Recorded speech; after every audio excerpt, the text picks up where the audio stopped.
Alo, Trà Vinh xin chào các bạn. Hôm nay thì mình chia sẻ bánh cuốn nha, bánh ướt chảo với hành phi. Bánh cuốn đơn giản mà ăn ngon, mình để cả ngày nó cũng không có bị khô cứng, dai dai mềm mềm. Với cách pha bột mới lạ này thì mình thấy các bạn sẽ rất là thích luôn. Bây giờ thì mời các bạn mình cùng xem luôn nha. Trước hết thì mình dùng ở đây 100g bột gạo, còn bên này là 50g bột năng cùng với 50g bột bắp, thêm chút xíu muối và nửa lít nước cho 200g bột nha. Hai loại bột mình dùng đây nè, các bạn dùng loại nào cũng được. Rồi mình sẽ cho 100g bột gạo vào trong thau, mình bắt đầu đi pha bột trước cho nó nở. 50g bột bắp cũng cho vào luôn, cùng với 50g bột năng hay là tinh bột của củ khoai mì, là bột mì tinh á. Thêm chút muối, nửa lít nước. Nếu mà thích cái bánh của mình nó mềm hơn chút thì mình dùng 600ml nước cũng được. Từ 500 đến 600ml nước cho 200g bột, tùy theo các bạn nha. Thích bánh dai hoặc là bánh dai mềm thì cái lượng nước có thể thay đổi chút xíu. Mình khuấy đều để yên cho nó nghỉ, để cho nó nở bột. Bây giờ mình đi lột phần hành tím để chút mình phi lên. Hành tím kết hợp với tỏi, hai loại luôn thì mình phi lên nó mới ngon, nó thơm. Còn dùng hành tím không thì nó cũng không được hấp dẫn lắm nha. Ở đây mình làm hành băm. Xong hết thì bỏ qua bên cái chén. Nấm mèo ngâm nở khoảng 2 tay cho nó nở mềm chút nữa, mình có thể sắc hoặc là mình xay cho nó nhuyễn. Mình dùng cái cối xay mini cho hết phần củ hành và củ tỏi vô để xay. Cối này có 100 mấy các bạn bấm vào góc trái video xem sản phẩm, lựa chọn mua ủng hộ mình với nha. Mình xài cái cối này 1 năm mấy rồi đó mà nó vẫn bền. Xay nhấn 5 giây là nó nhuyễn nhừ vậy nè, nó không có lâu gì hết á, mà nó công sức nó lại mạnh nữa. Rồi sẽ lấy ra. Thay vì cái phần này các bạn mà băm là nó cay chảy nước mắt luôn á, còn này mình nhấn có 5 giây mà nó nhuyễn ngon vậy nè. Lấy nó ra cái bắt đầu mình cho tiếp cái phần nấm mèo vô xay luôn, nó tiện mà nó nhanh nữa. Xay thịt cũng được luôn, có xay đa năng. Nhấn chút xíu là nấm mèo của mình nó cũng nhuyễn ra. Rồi sẽ lấy ra, bắt đầu mình đi phi thơm hành trước ha. Cho dầu vào trong chảo, cho hơi nhiều nhiều một chút đi. Khi dầu mà nó nóng sôi lên thì các bạn cho tiếp hành tím vô phi. Để lửa vừa thôi nha, tại vì mình dùng đây là cái hành băm á. Nếu mà các bạn để lửa lớn quá là nó dễ khét mà nó không chín đều. Làm vậy thì nó nhanh chín mà nó giòn nữa.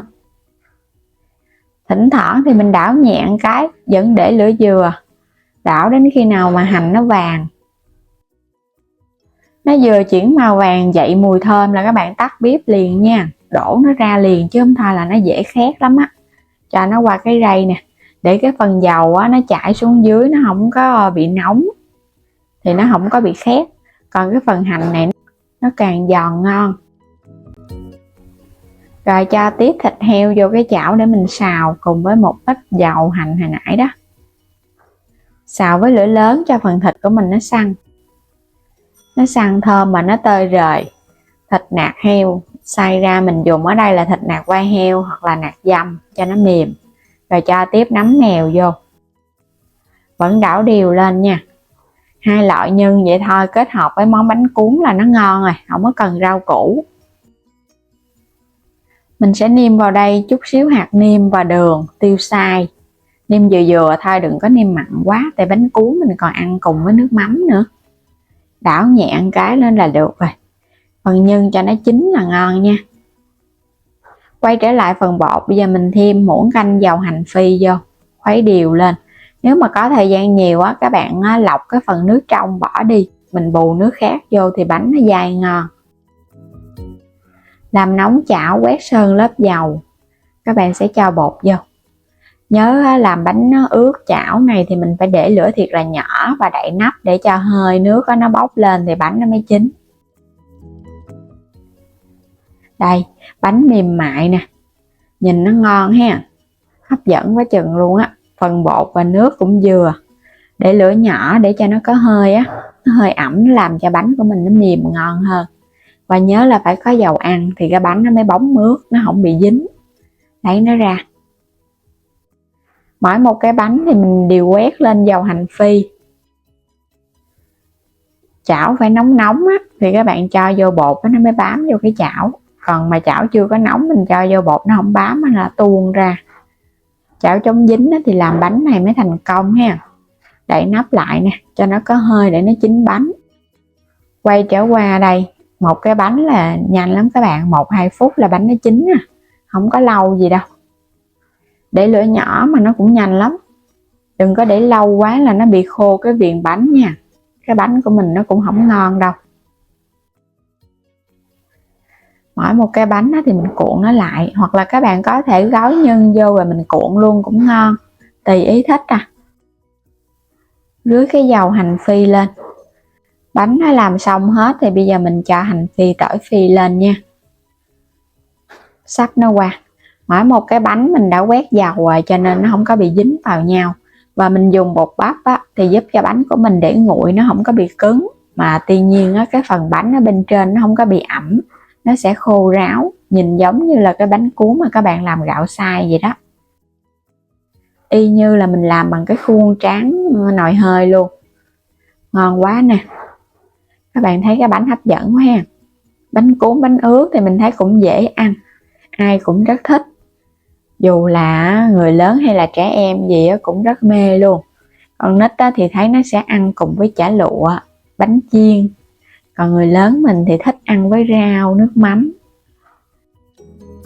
Bánh cuốn ngon thì không thể thiếu nhân, thịt nấm mèo, xào chín nó mới ngon nha. Còn ăn không thì nó hơi lạc quá. Có thêm chút thịt vô mà ăn nó ngon. Hoặc là thêm chả lụa, chả giò rồi đó, các bạn xắt nhỏ lên ăn nem chua nữa. Có cái gì thì có thể kết hợp cái đó nha. Bánh cuốn này không có kén đâu, có cái nào mình cho vô ăn cũng ngon hết á. Nhưng mà hôm nay mình chỉ đơn giản là ăn với thịt xào thôi. Cái bánh dai mềm nè, không hề bị bở. Dù là các bạn kéo dài nó ra nó vẫn không có bị bở. Bánh mà dai dai thì ăn nó mới ngon, chứ tráng ra mà nó bở mềm á là các bạn ăn đâu có hấp dẫn đâu. Mà mình để đến chiều nó càng bị rệu nữa. Còn cái này mình để đến tối luôn, nó vẫn y nguyên vậy nè, không có bị khô mà nó cũng không bị mềm xẹp. Bánh cuốn thì ăn cùng với nước mắm chua ngọt là hết sảy rồi. Và nước mắm là phải chua chua ngọt ngọt. Bánh làm ra y như là bánh tráng nồi hơi. Khi ăn mình cắt nhỏ rồi có thể chấm vào nước mắm ăn. Ăn nhiều quá thì mình chấm nhiều, hoặc là cho vào trong dĩa rồi mình chan thêm nước mắm cũng ngon luôn. Nước mắm này mình có củ kiệu nè, mình làm bằng cái củ kiệu hồi Tết pha đó, nên ngon lắm, nó thơm phức à. Ngon quá các bạn ơi. Ăn cái này một dĩa luôn á, cho nó đã nè. Khỏi cần ăn cơm luôn, no nê căng bụng, mà không có bị ngán nữa. Và bây giờ cảm ơn các bạn đã luôn theo dõi ủng hộ kênh, vui lòng like, đăng ký, chia sẻ những video ủng hộ mình nha. Và mời các bạn bấm vào góc trái video bấm xem sản phẩm hoặc là bấm vào ảnh kênh, chuyển đến cửa hàng, lựa chọn nhiều sản phẩm mua ủng hộ mình. Xin chào tạm biệt, hẹn gặp lại các bạn ở những video tiếp theo.